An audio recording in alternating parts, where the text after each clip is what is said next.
Have you experienced it in your own life? I've experienced a lot of ups and downs my 20s and 30s were tough. And I experienced a lot of ups and downs in the arena of love, let's say, and loss. And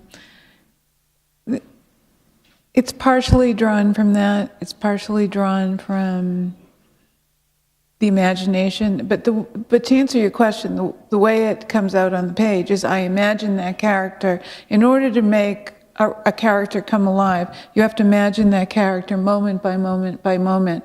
It's almost a you are there situation. And that, in that way, what would this person do right this second? What would this person be thinking right this second? And it's something you can apply to men characters as well as female characters. There are some things that are universal, and you can build on that.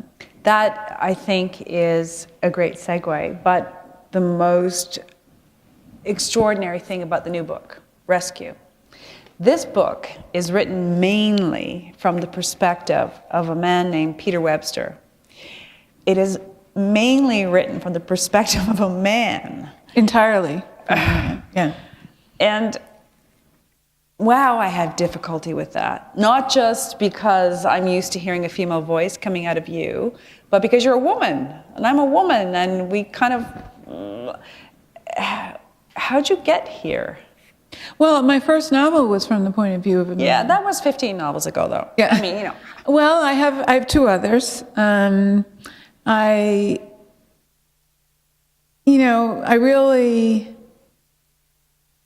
Have I talked about how this book came into being? Please, I'd love No, have I done that yet? No, Okay. no, you haven't. Well, so this is your first interview. You haven't said it yet. No, tell us. Yeah. Well, what happened was that I thought this time around, I'd like to change it up. I'd like to change the structure and the time period and even the language if I can, multiple points of view. I've written a novel backwards. I'm always looking to change it up. And this time I thought, I have an idea. I will write a literary thriller, and it will be so much fun because I love reading them.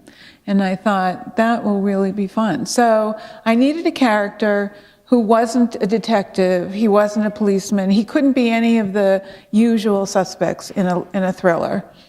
But I did think that an EMT would be a really good character because he would have a lot of knowledge of the town. In fact, might have treated half of them. EMT.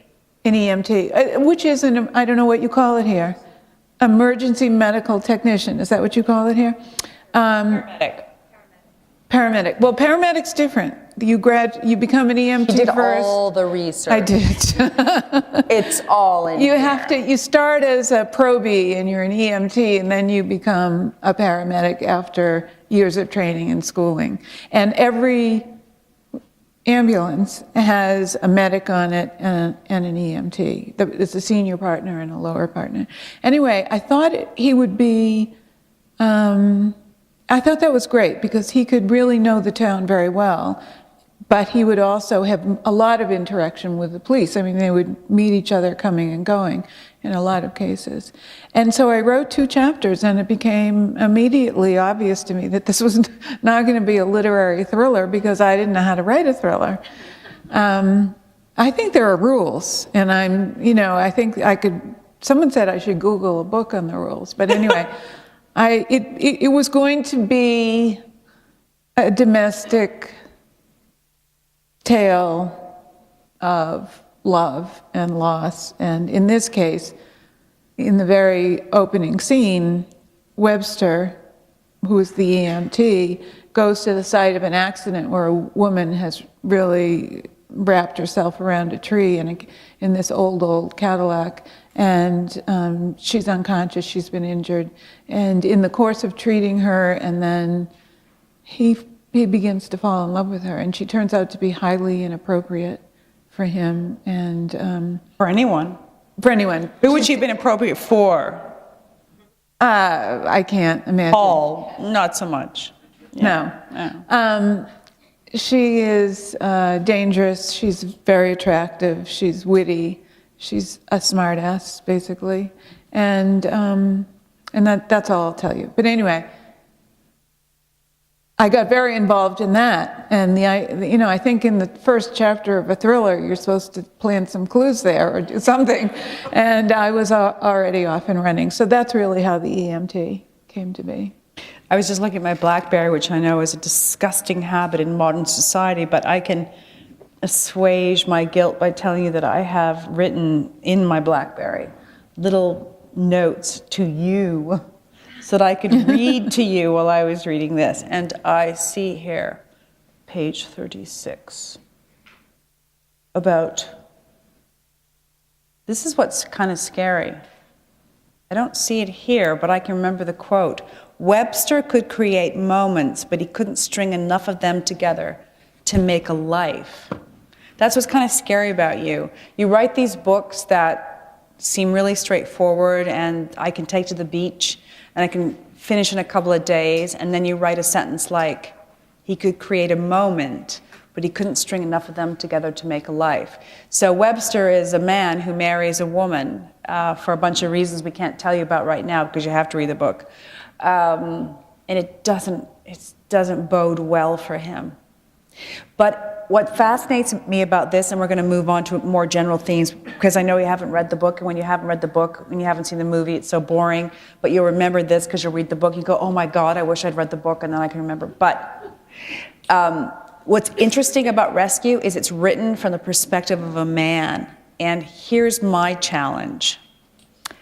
Webster says on page 36, he could create a moment, which is take a child and make a pretty party and try to deal with the horror of his domestic life, but he couldn't string sufficient numbers of them together to make a life, which we've all done. We try to make a marriage. It's really a marriage. We try to make a marriage. Yeah. We try to make a Christmas. Mm-hmm. We try to make a day.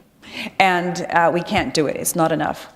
But what I had trouble with, and I want you to tell me how you work this out, is I know how a woman thinks because I'm a woman, and I have 1,002 women friends, and they tell me every day how they think, and it's amazing, and I can write that.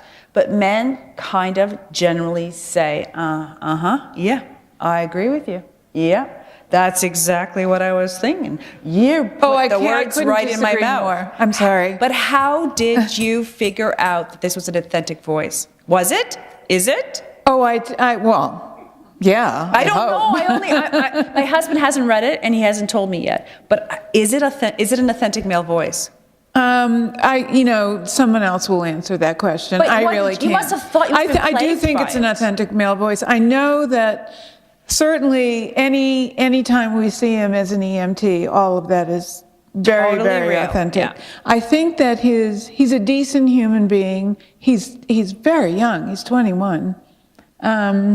And he's in over his head. And I think that he's fallen in love and he's trying to deal with things that are happening a little bit too fast. And I think that is an authentic voice. I think the main thing that we find out about Webster is that his main responsibility in life, and has been for the last 15 years, is taking care of his daughter all by himself. And that changes the person. I think that maybe it makes, he's not spending a lot of Sunday afternoons sitting back with the boys watching the Patriots. He's got this child that he has to take care of. And in his life, it's all about loyalty and hanging out with the guys and all of that. But I think in his personal life, he takes this responsibility very seriously. We're going to open the floor to questions. Before that, it's hard for us not to ask you, and I know it's an old story, but you were popular and you were well-read and beloved before Oprah decided that The Pilot's Wife had to be read by everyone. Did it make a difference? Yes, it made a difference because, first of all, it did sell millions of copies. And 4 million. Well, Oprah said, this is a good book by Anita Shreve, The Pilot's Wife. Yeah, she did it I was number 23 of 46, and she did the same thing for me she did for all 46. Goes immediately to the top of the bestseller.